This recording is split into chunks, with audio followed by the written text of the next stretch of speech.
Hey guys, what's up? Welcome back to the channel and welcome back to a new video. So we are going to be working on that over there, the new pressure washer setup. I do have everything from here. I'll go over real quickly what I got. This is all from Obsessed Garage. I'm still waiting on one piece, which is the Cox hose reel. It's in the black coloring. Those were on back order for a few weeks, but they should be back or shipping in 1 to 2 weeks. So I'll continue on with the build or the install of this in another video, but I just wanted to at least get it started, get it up on the wall so I can start using it since it has just been sitting over there for quite some time. So let's go over, I'll show you what I have currently, and then we'll go over what I'm about to install. So this is the setup that I have been using for the past, I would say about 4 years. Nothing extravagant, nothing crazy. All it is a simple Greenworks 2000 PSI pressure washer and an Amazon special 50-foot hose. Really messy. This is the MTM M407 spray gun that I've been using for even longer than that, probably about 8 years now. And it's worked well, but I decided to upgrade and try something else out. I always wanted to get a nicer pressure washer setup. And while I still want the Obsessed Garage, you know, the full beautiful setup that he does with the Krenzla, I decided to kind of take some baby steps. Now, if we head over to the workbench over here, don't mind my Recaro Sportsters here. This is the setup that I have. I got the full active 2.0 wall mounting solution. So it comes with the stainless shelves, all the hosing, the 100-foot Obsessed Garage pressure washer hose, all the fittings, as well as a Mosmatic pressure gun with the nice wand and everything, all stainless. Went with the advanced package, so you get some really nice upgrades, get all stainless connections. So this stainless shelf here, I've been waiting for it to come in for a few weeks. This was on back order. This finally came in, so I at least want to get it up on the wall, get it off my workbench, so we could at least get somewhat of an idea of what it's going to look like, and I can start using it. I also have an active 1.0, the VE52 or 58, I forget what it is, the first version over there, but I really wanted to try out the 2.0.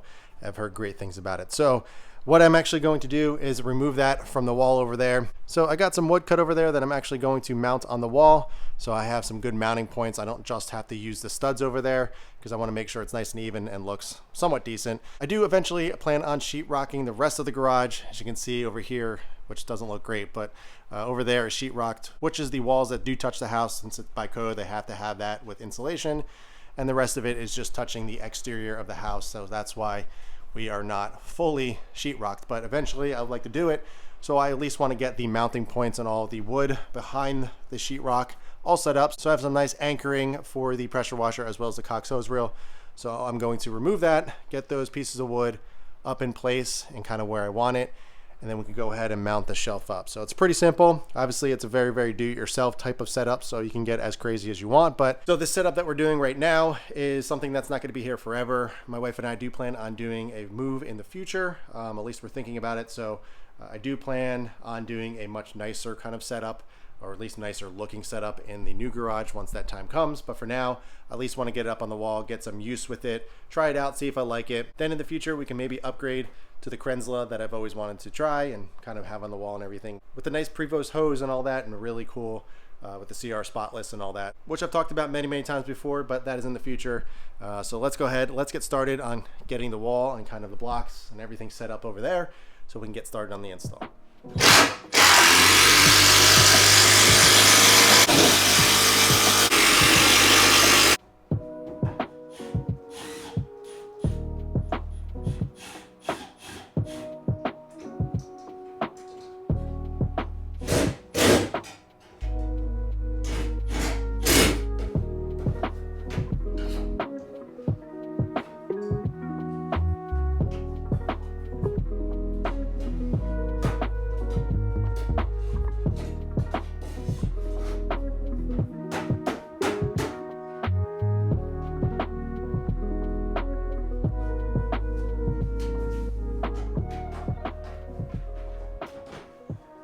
All right, so I got the shelf up. This thing is super sturdy, fantastic. Obviously it doesn't look super pretty, but I also have another board down here that I'm going to mount underneath for the Cox hose reel. I'm gonna get rid of that L bracket. But what I'm noticing is, since this is the updated 2.0, the water line comes out the side instead of the back. But if I position this kind of where I want it on the shelf, which is in the middle and towards the back, I'm not going to be able to get access because of the garage rails. So what I'm thinking of doing is just kind of mounting it towards the front. Still looks good. And kind of back a little bit so I have some room. So it's not going to be centered. I mean, it is with the pump, so it still looks good. And plus, if I did center this whole thing, the pump would be hanging off. So that is most likely where I'm going to mount it. Now, as for mounting, I heard from a good buddy of mine to use some Easy Pass Velcro. You just put it on there and stick it on. But I'm probably just going to use some double-sided tape for now because, you know, I'm going to position it and see what works best. But, I mean, it's up there. It still looks good. I can put it in a different spot if I wanted to, like on this wall or something. But I kind of just like this little corner since it's out of the way. And if I put it on this wall, I feel like I'm going to bump my head into it as I'm walking by and everything. So this is out of the way, kind of nice and tucked up. And I'll figure out the positioning. You know, I'm not going to hard mount it or anything or drill through the shelf or anything for a permanent mount. But I got to put all the fittings that it came with. So they came with all stainless fittings. So I'm going to get some Teflon tape and throw it on there. It's one of these, and you don't need any Teflon tape. You just literally screw it on like that because it has a O-ring inside, so it's not going to leak. Obviously, you're going to tighten it down. You just do those hand tight. You don't do it overly tight or use a wrench or anything like that because it can actually kink the little O-ring inside there and cause a leak. And this one, just like I said, connects right to the garden hose line or the water line, and I have a hose right outside, right here on the outside of the garage that I just connect in, which already has a quick disconnect on there. So I'll be good to go with that, but I'm going to throw some tape on here just so there's no leaks and we're good. And then we should be good. Now, as for the extension wire, I do plan on getting an outlet over here so I don't have to run across all the way over to the plug over there. But for now, I'm just going to leave that long so I can actually plug it in. I actually have a outlet over here. Nothing on this side, which is crazy. And the box is right over here, so it would be easy to run. So yeah, there we go. Mount it up. I'm still going to clean it all up and everything. I got a mess to clean up, but for the most part, it's pretty much done for now. I still have to wait for the Cox hose reel to come in. I'm going to take that off, and we can mount that thing up. I do have the nice Obsessed Garage hose reel mount right here. So basically, this just gets mounted right up to the wall, and those 4 bolts right there connect to the hose reel, so it's going to be nice and clean and really nice. It has a covering on it or a protection layer on it. It's going to look like that, like the shelf. So, but yeah, let me kind of get this tidied up, cleaned up over here, and get the fittings on and everything, and I'll kind of show you what it looks like. I also actually want to install these on the truck, or one of them. These are for the steering wheel. The steering wheel still has the blue Ford badge on there. I upgraded on the exterior to black ones, and I've been meaning to get some nice decals to put on the steering wheel one. If you can kind of tell, you were able to get 2 in the package. One is a matte black with gloss black Ford logo, and the other one is a carbon back, which you can kind of see. I'm not sure which one I'm going to use, probably just the black one. So we'll see. I'll throw that on for you guys in this video because I know a lot of you have questions how I do it or how I did it in my STI, since there's no chrome showing or anything like that. So I'll show you how I do it on the truck, and then we can wrap this video up. So let me get this tidied and cleaned up, and then we can move on to these.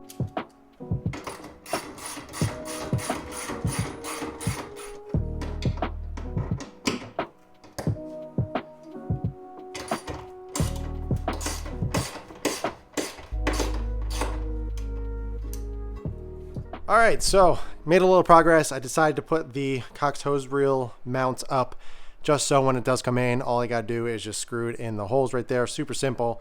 Kind of measured it out, made sure I had enough space on the side here for the actual crank. And then also I was playing around with the fitment over here. And as you can see, I have it kind of towards the front. And I do have it centered on the shelf now. So I still have ample space to plug the water line in just fine. But this is pretty cool. I really like this whole entire plate. It's so simple, it makes it much cleaner. It's got my fingerprints on it, which I'll clean it in a little bit.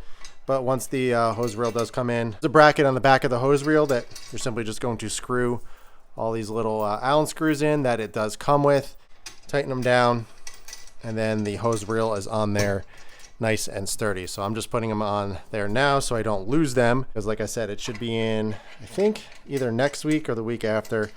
I've been waiting for about a month for it. Well, we all have. Everybody that has ordered the black hose reel from Obsessed Garage, or Cox hose reel I should say, they were on back order for a long time. Could have gone with the blue or the gray. I think they were in stock, but I wanted black just because I don't like much color in the garage. But yeah, I mean, pretty clean. Again, like I said, this is just a temporary setup.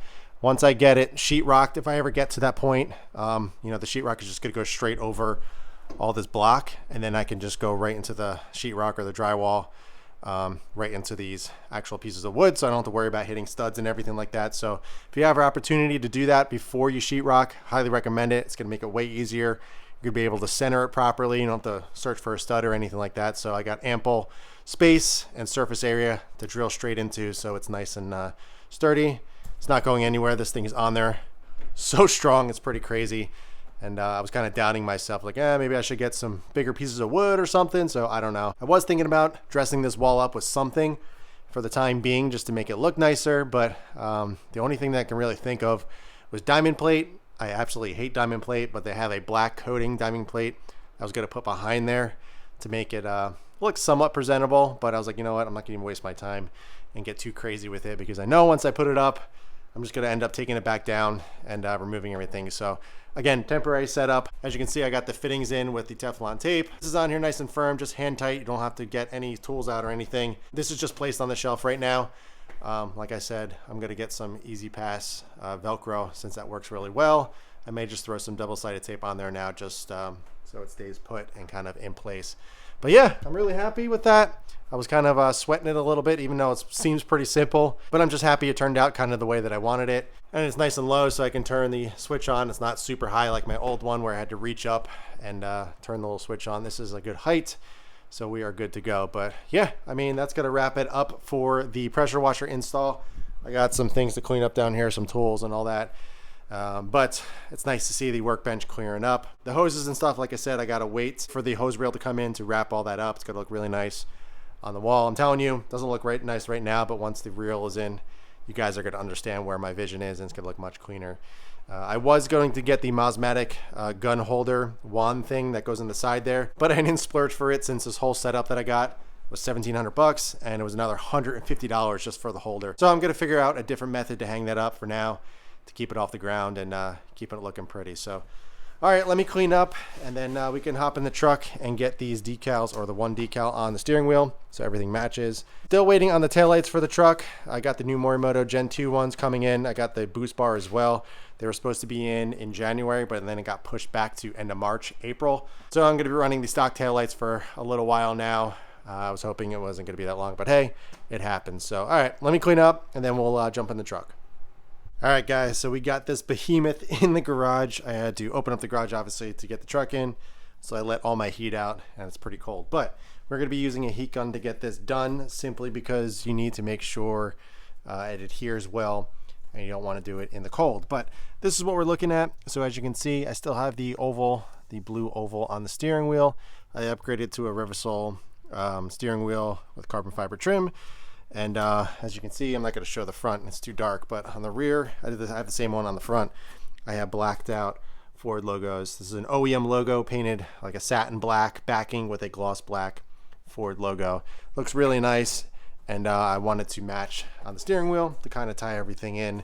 So we are going to do that. But first things first, as you notice, there is a chrome trim around it. And one of the things that really annoys me about decals for steering wheels is that it just covers the color part and it leaves a chrome ring around it.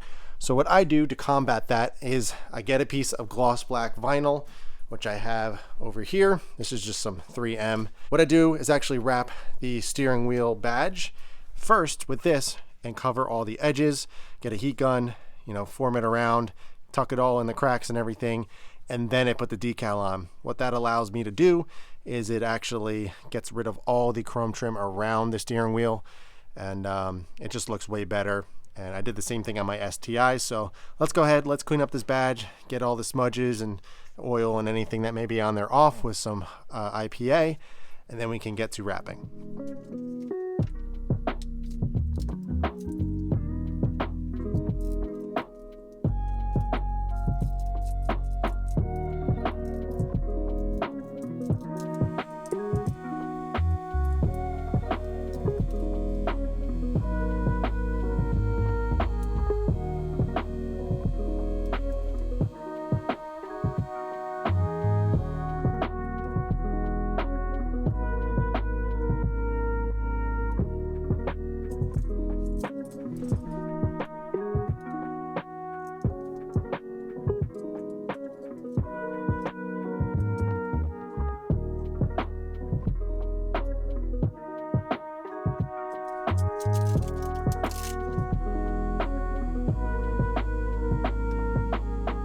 All right, so there we go. We got the base layer down.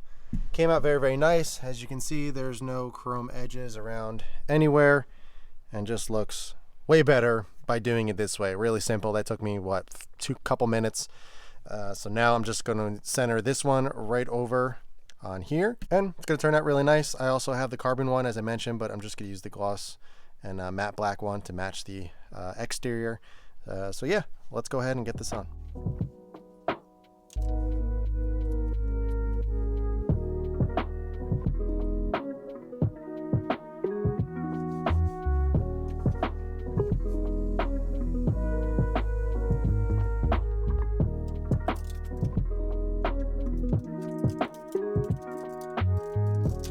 All right, guys, so there we go. Turned out beautiful. Looks really, really nice. And as you can see, the gloss black backing, all that chrome would have been showing if I didn't do that. So highly recommend doing that with any type of badge that has a chrome ring around it.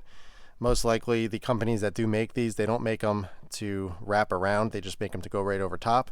So doing that extra step always turns out way better. All right, so full disclosure, I actually ended up taking that gloss or the black one off, and I put the carbon one on simply because the black one was off-centered to the right a little bit, and for whatever reason the carbon one was a little bit bigger, so it just fit overall better. I prefer the black one, but it works with the carbon, and it's all going the same way, so it doesn't bother me that much. And it still has a nice gloss black Ford logo there, so ties in nicely. A little much, but I like it better than the blue oval, so it works. So yeah, that is going to wrap up this video. We got the truck done. We got somewhat of the entire pressure washer wall mount solution up. Again, just waiting on the hose reel. So once that comes in, we'll be able to finish it up, run all the lines and everything, and I'll show you the final look. But so far so good. I'm happy with the progress, and I'm really liking the little black logo on the steering wheel over here. It just looks so much better than the blue, and it ties everything in much, much better. So that is going to do it for this one, guys. I hope you enjoyed it. If you have any questions at all, be sure to ask them below. But in the meantime, keep it clean, keep it simple, and I'll catch you guys in the next one.